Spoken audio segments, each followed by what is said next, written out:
Bonsoir à mes chers fidèles auditeurs de cette chaîne. Je vous salue.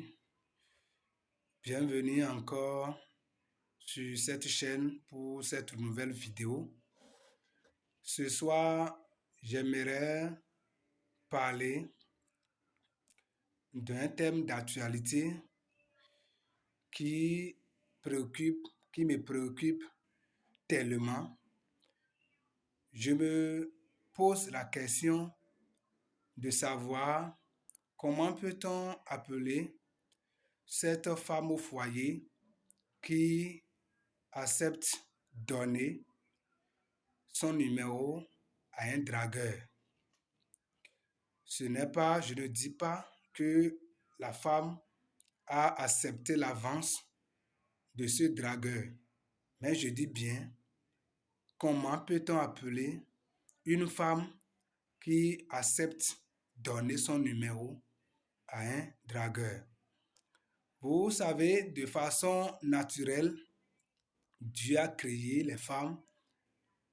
Elles sont belles, elles sont jolies et c'est normal que à des moments donnés, lorsqu'elles sont en chemin, que des hommes les voient et les appellent, voulant s'échanger avec elles pour voir si cela peut aboutir à quelque chose de bon. Ce n'est pas encore un péché. Et lorsque une femme en chemin ou sur téléphone échange déjà avec quelqu'un qui cherche occasion pour se satisfaire sexuellement, il t'a vu et tu as voulu l'écouter parce que jusque-là, ce n'est pas encore un péché. Lorsque je suis une femme au foyer et un homme m'appelle, le fait de le bafouer, de le rejeter en même temps, ce n'est pas encore la solution. Lorsque j'accepte écouter ce pourquoi cet homme m'appelle, ce n'est pas encore aussi un péché. Mais là où ma préoccupation est, lorsque vous échangez, toi en tant qu'une femme au foyer, tu échanges avec un homme.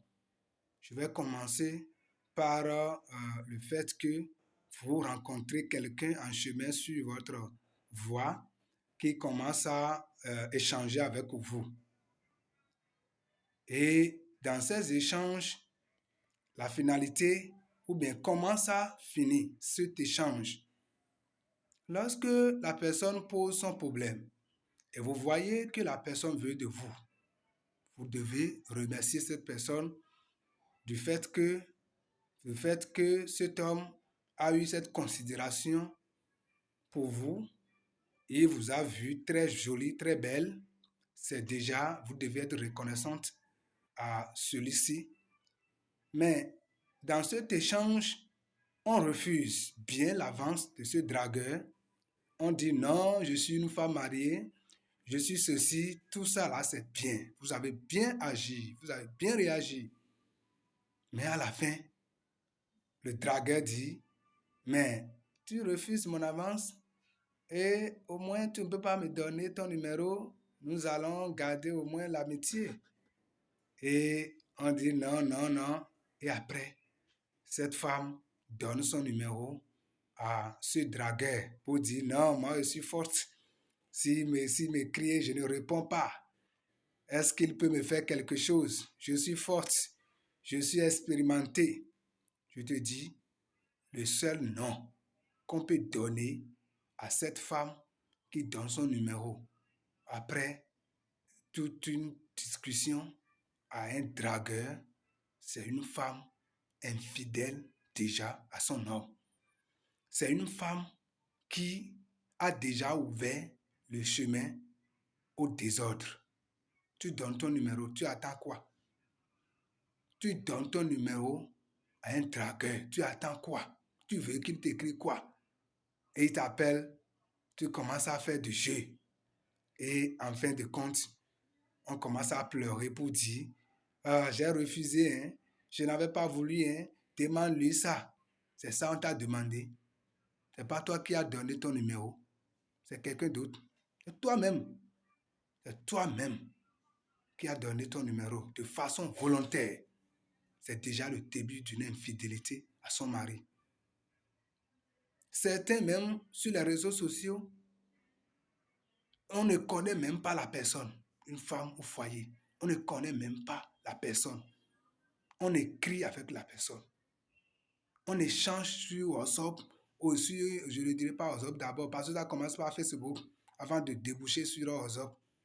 On commence à échanger, échanger, échanger. Le dragueur dit, mais je vais bien t'appeler. Je vais bien écrire avec toi sur WhatsApp. On dit, non, je suis marié, hein, je suis une femme mariée. Hein. Ah, mon mari va parler. Hein. Non, non, non, non, non. Non, mais d'accord, il n'y a pas de souci. Et on donne le numéro sur Facebook. Bienvenue aux dégâts. Et après, vous allez dire que vous êtes fidèle à vos maris.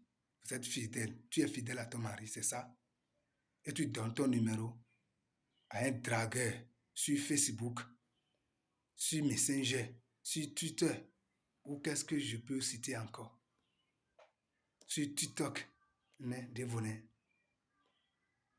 Attention, tu donnes ça. Beaucoup de femmes ont donné, même involontairement, leur numéro. Elles ont donné et cela a tourné mal. Et c'est ça qui a détruit leur foyer aujourd'hui. Même si tu es jeune fille sans même être femme ou mari ou au foyer, donner ton numéro à un dragueur, c'est d'accepter à 50% son avance. Certains vont dire, et s'il m'appelle, je ne vais pas décrocher s'il m'appelle. S'il commence à t'envoyer des messages doux, tu commences à gratter la tête. Et après, tu commences à écrire CC. Ça commence comme ça. Et on finit au lit. Quelle honte. C'est dommage. Que Dieu nous en épargne. Que Dieu nous en épargne. Toi qui as déjà, qui a été victime déjà d'une telle chose, que cela n'arrive plus. Parle avec sagesse avec les gens. Parle avec sagesse avec les dragueurs. Quelle discussion qui mérite donner le numéro. C'est grave. C'est grave, je vous dis. Ça ne vous protège pas. Ça ne vous protège pas, mes chères femmes au foyer. Vous êtes femme au foyer. Vous êtes une chose respectée. Vous êtes une personne de valeur. Cessez de donner vos numéros à n'importe qui. Ça ne vous protège pas, je vous dis la vérité. Ça ne vous protège pas. Même toi qui dis que je vais lui donner un faux numéro, ce n'est pas bien. Refuse, je suis une femme mariée, c'est fini, un point tiré. Continue ton chemin. Tout ce qui s'ajoute, tout ce qui reste, c'est processus pour tomber dans le piège que toi-même tu viens de renoncer. Attention, c'est déjà le début d'une infidélité à ton mari. D'autres vont aller jusqu'à prendre un pot pour dire non, la personne m'a dit de juste venir prendre un pot, non. Allez vous renseigner. Allez vous renseigner sur celles qui prennent un pot là, où la majorité ont fini. Elles vont vous donner le témoignage. Beaucoup entendent, mais elles s'en foutent. Ça ne leur dit rien. Elles continuent toujours leur chemin, leur mauvais chemin. C'est pas bien. C'est pas bien. Si tu écoutes cette vidéo, corrige-toi. On s'assoit pour écouter, pour prendre un pot, pour manger avec le mari d'autrui, pour manger avec un jeune dragueur. On dit que non. Et quand on vous donne drogue maintenant, on vous prend, on vous jette dans les auberges et on se couche avec vous comme un chien. Comme un chien, toi, ton cesse. On s'amuse avec ça comme un chien. Et tu retournes à la maison. Tu prépares, tu sers encore ton mari. Toi-même, tu n'as pas honte. Quand tu finis là-bas, là, tu viens là-bas, tu n'as pas honte. Le fait de prendre et en cacher dans tes décrets avec la personne, tu n'as pas honte. Si vous n'avez pas honte, là, moi j'ai honte à votre place. La vie a des lois, je l'ai déjà dit. La vie a des lois. Respectez la vie. Sinon, tu peux prier à la longueur de la journée. tu n'auras rien de Dieu. Parce que tu n'es pas sérieuse. Que Dieu nous aide. Je vais juste m'en arrêter là pour dire, toi qui prends les numéros des dragueurs là, il faut cesser. C'est pour ton bien. Merci beaucoup et bonne soirée à chacun de vous.